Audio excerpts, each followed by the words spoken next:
Bonjour, je vais vérifier le son, comme d'habitude. J'aurais pu faire ça un peu avant, voilà. Non, parce que j'ai touché à mon téléphone tout à l'heure. Voilà. Bonjour, je suis heureuse de vous retrouver aujourd'hui.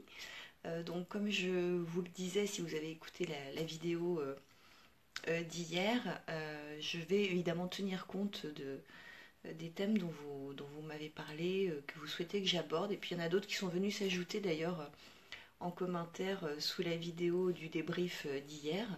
Et notamment, il y a un thème que j'ai envie d'aborder avec vous. Alors, évidemment que c'est pas sur une courte vidéo qu'on va pouvoir beaucoup avancer sur ce thème-là, mais vous donner juste quelques pistes parce que ça me semble être un sujet intéressant. Hello Marie, Sylvie, on va parler en fait, on m'a posé la question du harcèlement scolaire, donc en particulier sur les enfants précoces, hein, évidemment. Donc j'ai envie de vous donner quelques pistes. Déjà, avant que j'oublie, vous donner le nom de 3 livres que je vous recommande. Donc je les ai notés parce que là, par contre, pour m'en souvenir, il y en a 2 qui sont d'Emmanuel Piquet, Emmanuel au féminin.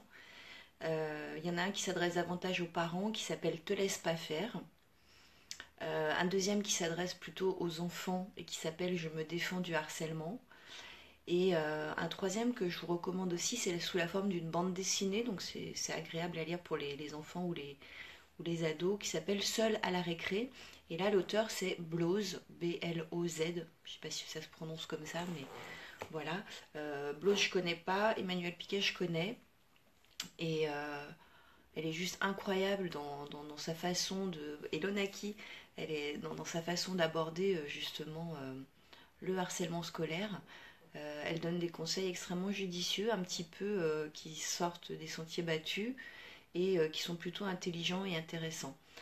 Notamment, si on se fie à ce que dit, je ne sais pas comment ça s'appelle, mais je crois que c'est l'association du Stop Harcèlement, enfin en France, eux, ils auraient tendance à recommander aux parents à s'impliquer et à gérer la situation, à prendre la situation à bras le corps.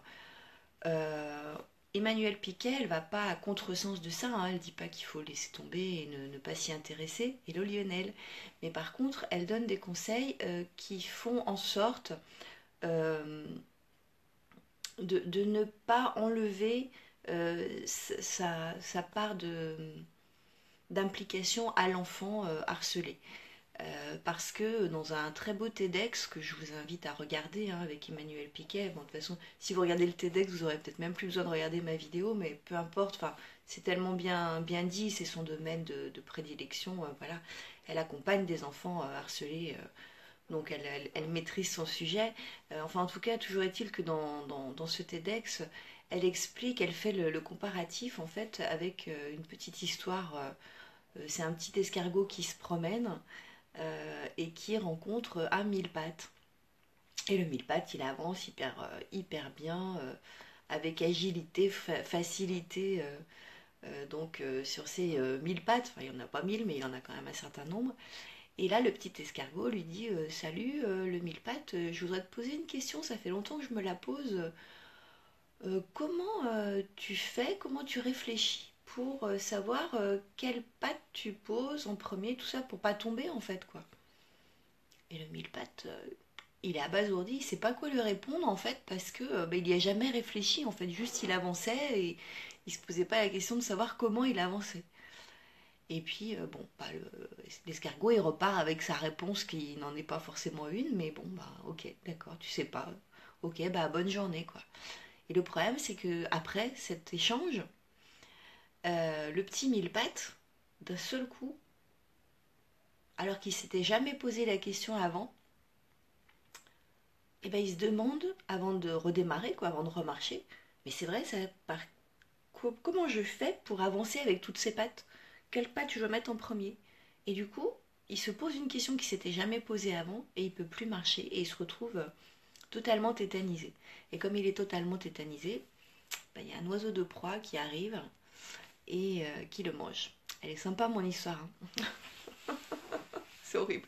Non mais tout ça pour vous dire quoi? C'est que cet exemple que cite Emmanuel Piquet, il est intéressant dans le sens où en fait, Un enfant, si on lui met des choses dans la tête qu'il n'avait pas forcément avant, on risque de lui causer beaucoup plus de stress que ce qu'il avait déjà. Et notamment donc, dans le cas des enfants harcelés, si vous avez la chance qu'ils se confient à vous, c'est pas la peine d'en rajouter en lui disant mais comment tu t'y prends pour que ça fonctionne pas, ou comment tu pourrais t'y prendre pour que ça fonctionne. Enfin, à un moment donné, il y a certaines choses à faire et dans l'accompagnement de cet enfant pour qu'il se sente à nouveau à l'aise, en tout cas pour arriver à résoudre déjà la problématique du harcèlement qu'il est en train de vivre. Mais il y a des choses, vraiment, il faut faire très attention à la façon dont on s'adresse à notre enfant. Et alors Emmanuel Piquet revient sur des choses extrêmement intéressantes. Oui, je vous mettrai le lien, Lionel. Elle revient sur des choses extrêmement intéressantes. Elle dit que quand les parents euh, se mettent à prendre à bras le corps donc cette situation de harcèlement en allant voir le harceleur, en allant voir les parents du harceleur, en allant voir les éducateurs, etc. C'est pas qu'en soi ça soit une mauvaise chose, parce que ça veut dire que ce sont des parents qui s'impliquent, mais ça sous-entend dans l'esprit de l'enfant deux choses. La première, c'est tu n'es pas capable de gérer la situation tout seul et donc je vais le faire à ta place. Et la deuxième, c'est donner beaucoup de pouvoir au harceleur en disant on va tous se mobiliser autour de ce petit merdeux ou je ne sais quoi qui visiblement occasionne des problématiques. Et quand elle soulève ce problème-là, je trouve que c'est extrêmement intelligent parce qu'effectivement que en tant que parent, on a instinctivement le désir évidemment de prendre tout de suite les choses à bras le corps et d'aller secouer le petit harceleur euh, et que ça s'arrête quoi. Mais, euh, mais quand on y réfléchit vraiment, je pense qu'elle a raison.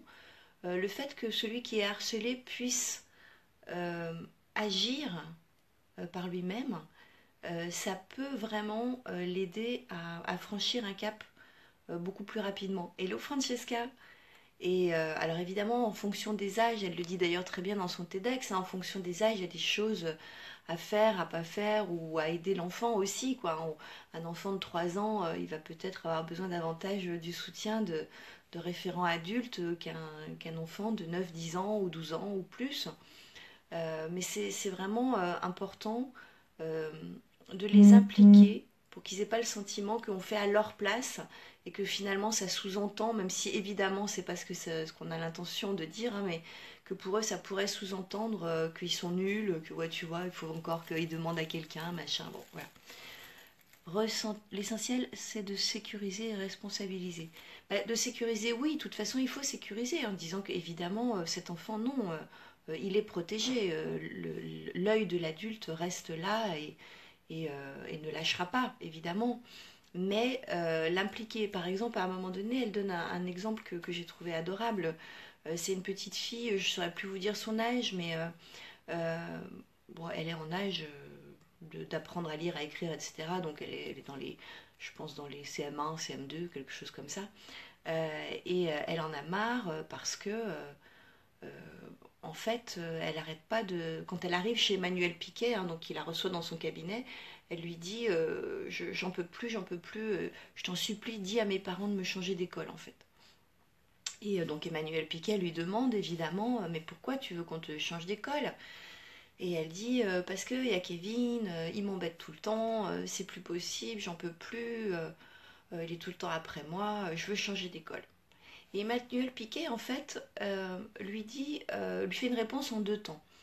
Elle lui dit, tu sais, dans un premier temps, évidemment que je pourrais dire à tes parents de te changer d'école, bien sûr, et eux pourraient le faire très volontiers s'ils savent que tu n'es pas bien. Ça, évidemment qu'on y pense forcément. Sauf qu'il faut que tu saches quand même une chose, c'est que dans ta nouvelle école, il y aura peut-être d'autres Kevin qui seront plus ou moins pénibles que celui que tu connais déjà dans ton école. Mais c'est pas impossible qu'il y en ait encore d'autres des Kevin. Ils s'appelleront pas Kevin peut-être, mais il y aura d'autres Kevin en fait. Et elle lui dit en fait, toi tu as la chance de connaître Kevin premier. Et du coup, il faut que tu te serves de ça. Celui-ci, tu le connais. Alors, elle lui propose de faire quelque chose. Elle lui dit ce qui serait bien, c'est que la prochaine fois que tu vas à l'école et que tu vois Kevin, que tu ailles le voir et que tu lui dises en fait, Tu sais, Kevin, les autres, ils m'ont dit qu'il paraît que quand un garçon, il embête une fille comme ça, comme tu le fais toi, c'est parce qu'il est amoureux d'elle. Alors moi, je voudrais que t'arrêtes de m'aimer, quoi. Alors la petite, elle est abasourdie, quoi. Elle se sent pas du tout d'aller dire ça. Elle dit non mais ça va pas la tête. Je le déteste, Kevin. Il est pas question que j'aille lui dire que s'il fait tout ça, c'est parce qu'il m'aime, quoi. Mais bon, elle y pense quand même parce que évidemment, Emmanuel Piquet lui répond bah tu peux ne pas le faire, mais moi je te conseille de le faire parce que ça pourrait grandement t'aider dans la situation que tu es en train de vivre, quoi. Et donc la petite, elle repart quand même avec ça. Et puis quand elle revoit donc Emmanuel Piquet plusieurs semaines après, elle lui demande alors comment t'as fait. Elle lui dit mais j'ai pas pu le faire. Elle lui dit comment ça t'as pas pu le faire. Et ben non, en fait elle a pas pu le faire parce que le gamin il a arrêté de l'embêter. Parce que ça s'est passé en plusieurs temps et ça se passe souvent comme ça. C'est-à-dire qu'en fait, à partir du moment où cet enfant est arrivé devant sa psy, hein, donc, et qu'elle lui a donné un conseil qui était plutôt judicieux et même un peu amusant euh, pour se tirer de sa situation de harcelé, la petite dans sa tête, elle a fait un chemin déjà. Euh, Elle s'entraînait d'ailleurs chez elle, dans le TEDx, elle le dit très bien, Emmanuel Piquet, elle s'entraînait devant son miroir pour parler à Kevin et pour lui dire cette fameuse phrase là, pour le piquer et l'interpeller. Donc elle avait changé de posture en fait. Elle ne l'avait pas encore fait, mais elle avait changé de posture. Et ce qui avait vraiment changé finalement, c'est que quand elle repartait à l'école, à chaque fois, même si elle n'avait jamais eu l'occasion de le faire, elle repartait à l'école. euh, Avant, elle le fuyait, ce garçon. Elle le fuyait du regard, elle l'évitait, parce qu'elle savait bien qu'il allait l'embêter. Là, elle le cherchait du regard. Parce qu'elle avait qu'une hâte, finalement, c'était de lui balancer sa pique. Pour le coincer, quoi. Pour enfin lui faire fermer son clapet, comme on dit. Et elle n'a jamais eu l'occasion de le faire parce qu'en fait, le fameux Kevin en question, il a vu, il a ressenti que cette petite fille, elle avait changé de posture. Elle ne le lâchait pas du regard, elle ne cherchait pas à l'éviter. Et rien que ça, en fait, sans qu'elle ait besoin de balancer cette flèche, cette phrase, eh ben, il a arrêté de l'embêter. Il a senti qu'il fallait plus aller l'embêter. Alors c'est un exemple. Il y a des exemples où peut-être ça peut être plus long, plus difficile, plus délicat, je ne sais pas. Bon, mais il n'empêche que il y a des possibilités d'accompagner son enfant en le conseillant essentiellement, en lui donnant des pistes pour savoir comment il pourrait se défaire du harceleur sans que le parent soit obligé de se mettre au milieu. Parce que quand le parent se met au milieu, l'enfant se sent encore plus stressé, encore plus mal finalement. Même si évidemment il est conscient que c'est de la bienveillance, mais il se sent pas forcément mieux avec ça. Et donc Emmanuel Piquet donne des idées vraiment extrêmement intelligentes. C'est pour ça que je vous ai parlé de ses livres en tout début de vidéo et je vous les recommande bien évidemment parce que d'abord elle maîtrise beaucoup mieux le sujet que moi. Moi je voulais vous le partager parce que j'ai eu cette question concernant des enfants précoces et donc ça me semblait logique de vous en parler. Mais voilà, je pense que ça vaut le coup d'aller pour le coup vers des professionnels qui sont spécialisés dans le harcèlement scolaire. Oui, l'impliquer, c'est en ce sens que je dis responsabiliser. Oui, oui, non, mais en fait, je t'avais compris, mais oui. Je dois y aller, je vous embrasse, je retrouve le titre du livre et je le posterai ici. Ok, Marie, oui, oui, avec plaisir. Gros bisous. Oui, oui, non, mais de toute façon, voilà, les livres d'Emmanuel Piquet, c'est vraiment ce que je vous recommande le plus. Ce que je voulais vous dire de plus, quand même, dans cette vidéo, parce que c'est pas uniquement du conseil de livre, c'est qu'il y a quand même des signes, des signaux d'alerte qui peuvent vous faire enfin oui, bah, qui peuvent vous faire penser que peut-être votre enfant vit le harcèlement à l'école. Parce qu'il y a les enfants qui parlent hein, et qui se confient à leurs parents en leur disant ce qu'ils sont en train de vivre, mais il y a ceux qui ne parlent pas aussi hein, et qui se renferment sur eux-mêmes. Donc il y a des... ce qu'il faut vraiment regarder, en fait, c'est déjà les changements de comportement brutaux. Euh, si depuis des années votre enfant a un type de comportement et puis que brutalement il change de comportement, s'il y a un truc quoi. Hein, à part certains passages où il peut y avoir certains changements brutaux et qui sont dus à l'âge, notamment le passage de CM2 à 6e, le passage de 3e à seconde. Il y a des passages clés comme ça où c'est pas forcément en lien avec du harcèlement, hein, qu'on soit bien d'accord. Ou effectivement il va y avoir des changements de comportement, de posture, de tas de choses chez votre enfant ou votre ado, juste parce qu'il grandit en fait, hein. Mais bon, on regarde bien les changements brutaux quand même, à quoi ça pourrait correspondre. Ça peut être autre chose, mais ça peut aussi être ça, c'est pour ça qu'on est attentif. Ça peut être aussi d'un seul coup de la tristesse qui n'existait pas avant, des troubles du sommeil, des troubles de l'appétit aussi, de, de l'irritation sans raison vraiment valable ou apparente en tout cas. Euh, il peut y avoir vraiment de la provocation aussi, un enfant qui n'était pas forcément provocateur et qui tout d'un coup devient, enfin se met à être dans la provocation, comme ça on ne sait pas pourquoi. Et puis ça peut être aussi des choses peut-être un peu plus intériorisées, mais qui sont quand même visibles. Un enfant qui s'enferme dans sa chambre et qui ne veut plus en sortir. Un enfant qui se referme sur lui alors qu'a priori il était plutôt ouvert aux autres. Même s'il était timide, il communiquait au moins avec ses proches et là même ça se fait plus. Pour les enfants plus petits, ça peut être se manifester aussi par des enfants qui faisaient par exemple plus pipi au lit, qui vont se remettre à faire pipi au lit. Bon, le signe, évidemment, le très très gros signe, c'est qu'ils veulent plus aller à l'école, qu'ils rechignent à aller à l'école, qu'ils trouvent des tas d'excuses pour pas y aller. Enfin bon, voilà, tous les signes d'alerte, évidemment, ceux-là, il faut voilà, les observer. Alors encore une fois, chacun de ces signes de façon individuelle, ça ne veut pas dire que votre enfant est harcelé, hein. Il peut y avoir des passages où votre enfant voilà, a des changements de comportement, a des petites choses qui se passent dans sa vie ou dans sa tête qui ne sont pas du tout liées à ça. Mais encore une fois, quand tous ces signes se rejoignent, ou en tout cas un certain nombre, ça vaut le coup d'être extrêmement vigilant, d'ouvrir les yeux, les oreilles, et puis d'observer et de parler avec son enfant aussi, de lui demander est-ce qu'il va bien, est-ce qu'il y a des choses dont il voudrait parler, parce que voilà, un enfant ne parle pas forcément. Quand on a des enfants qui parlent, c'est merveilleux parce que même s'ils vivent des choses compliquées, il y a toujours moyen d'avancer assez vite. Mais un enfant qui ne parle pas, il faut vraiment être extrêmement attentif et vigilant parce que les choses ne sont pas forcément visibles à l'œil nu. Donc ça, c'est le plus important. Déjà, on admet enfin que ça existe. Moi qui l'ai vécu, je peux te dire qu'on m'a étouffé l'affaire et me suis renfermée dans mon monde. Oui. Hello Marie. Ouais, ben oui, parce que de toute façon, tu sais, même encore aujourd'hui, le harcèlement scolaire, ça reste quelque chose d'assez compliqué. Parce que d'abord dans les écoles, c'est pas toujours évident, hein. C'est-à-dire que euh, quand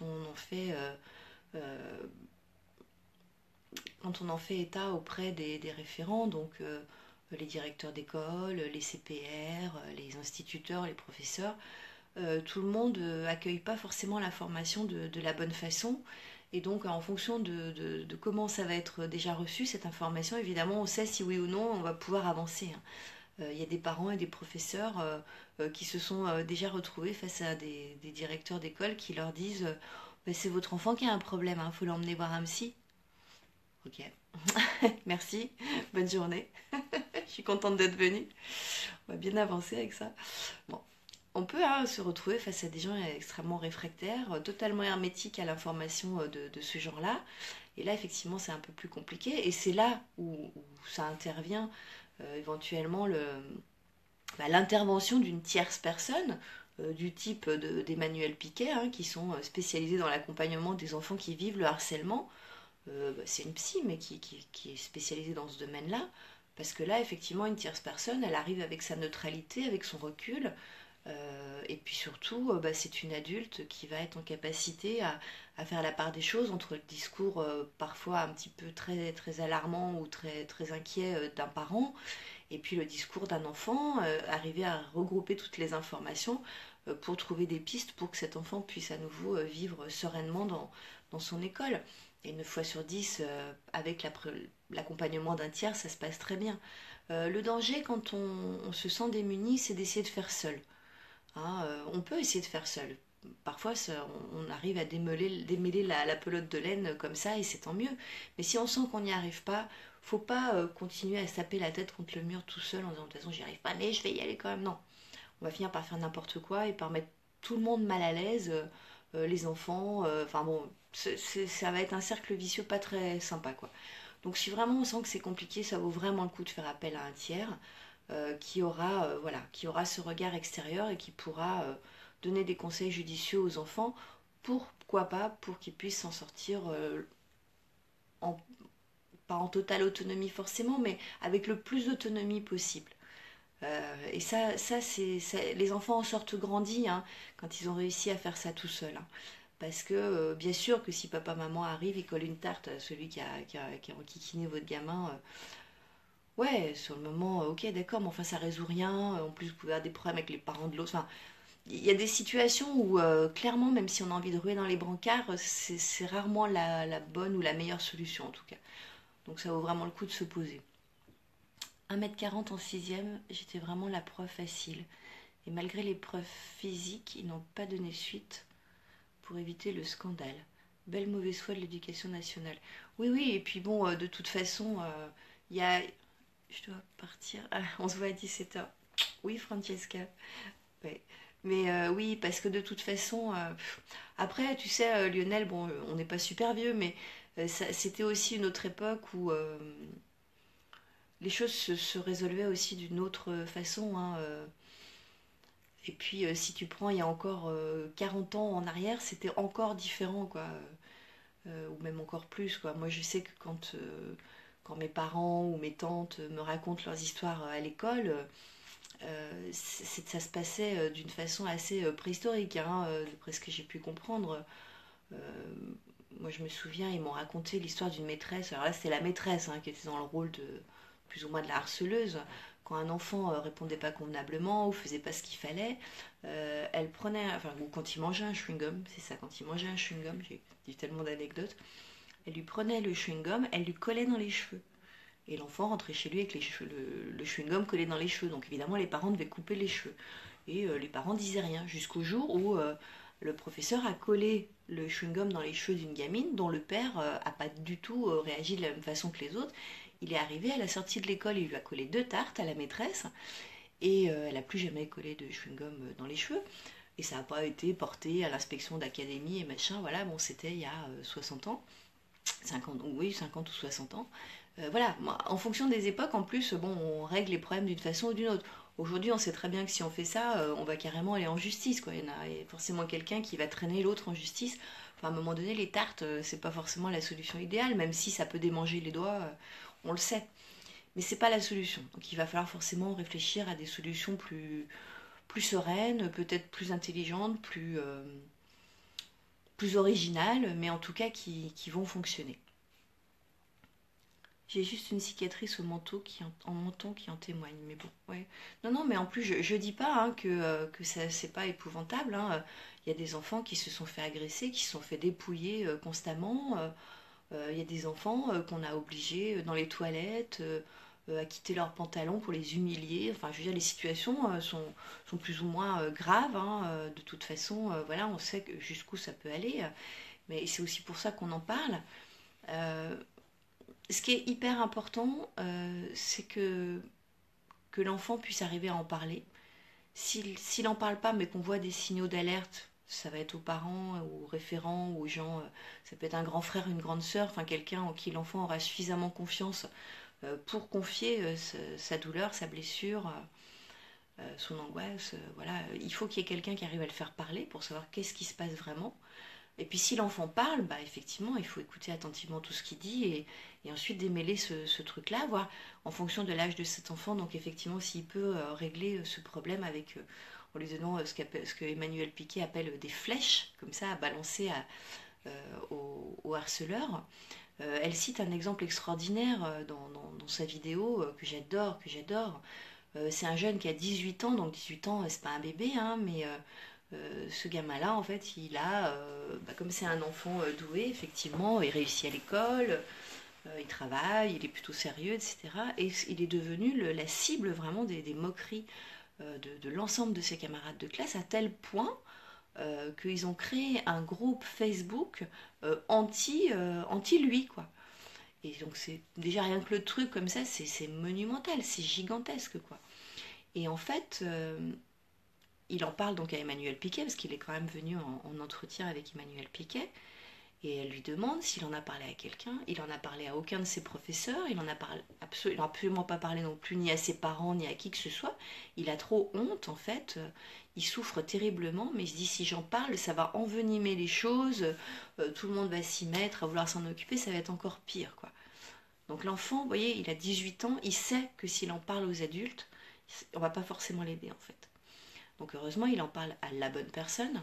Et Emmanuel Piquet, en fait, lui donne des conseils. Elle lui dit, bah écoute, en fait, pour que, si tu veux vraiment que ça s'arrête, il va falloir que tu fasses une chose, c'est que tu rejoignes ce groupe sur Facebook, que tu demandes à rejoindre ce groupe toi aussi sur Facebook, et que tu dises que, étant donné que tu es quand même le mieux placé pour savoir à quel point tu peux être stupide, con, crétin et inutile à la société, tu demandes à avoir la présidence de ce groupe et c'est toi désormais qui validera ou pas les commentaires en fonction de si les gens maîtrisent suffisamment le sujet de ta crétinerie et de ton inutilité, quoi. Parce que vraiment, tu es quand même le mieux placé pour savoir de quoi on parle quand même.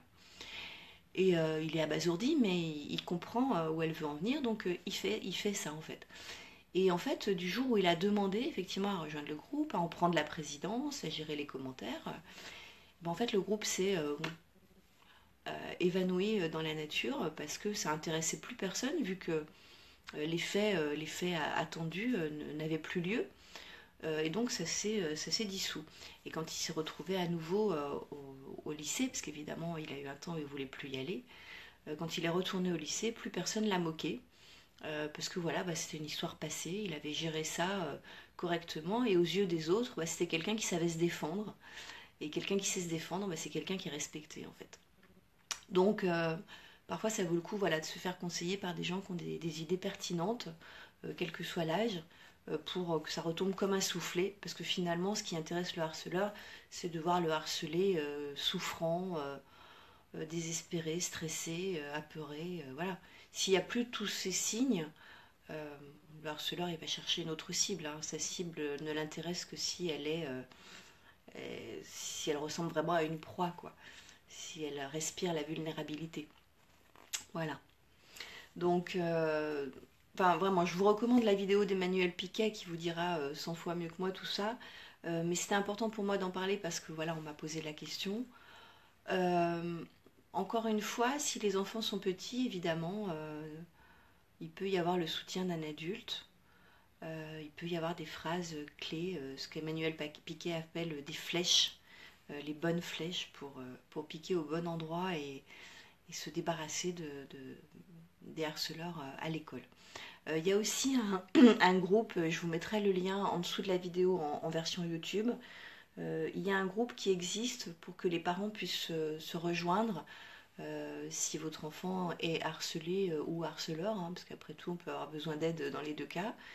Euh, c'est surtout des parents de harcelés, mais bon, si vous voulez rejoindre ce groupe, ça vous permettra d'entrer en lien avec d'abord bah, l'administrateur qui a l'habitude de tout ça, et puis avec d'autres parents qui vivent les mêmes situations, et d'échanger sur le sujet. En général, quand on se sent plus seul, on se sent plus fort.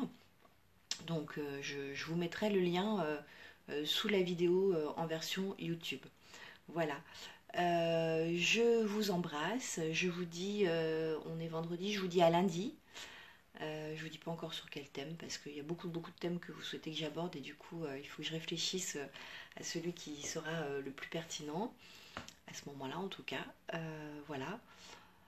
Si vous avez des questions, n'hésitez pas. Et puis si vous avez envie de m'envoyer des témoignages justement sur le harcèlement des enfants, n'hésitez pas aussi. Voilà, on peut en parler ensemble. Je vous embrasse, passez une bonne journée et le soleil est revenu, c'est juste merveilleux. Je vous souhaite un excellent week-end et pour ceux qui sont sur le groupe CPR, Coaching pour réussir, je vous rappelle sur Facebook, hein, qui est un groupe privé, je vous rappelle que mon amie Francesca nous propose un direct ce soir qui promet d'être à la fois succulent et intéressant à 17h. Donc on se retrouvera là-bas si vous en êtes. Voilà, belle journée.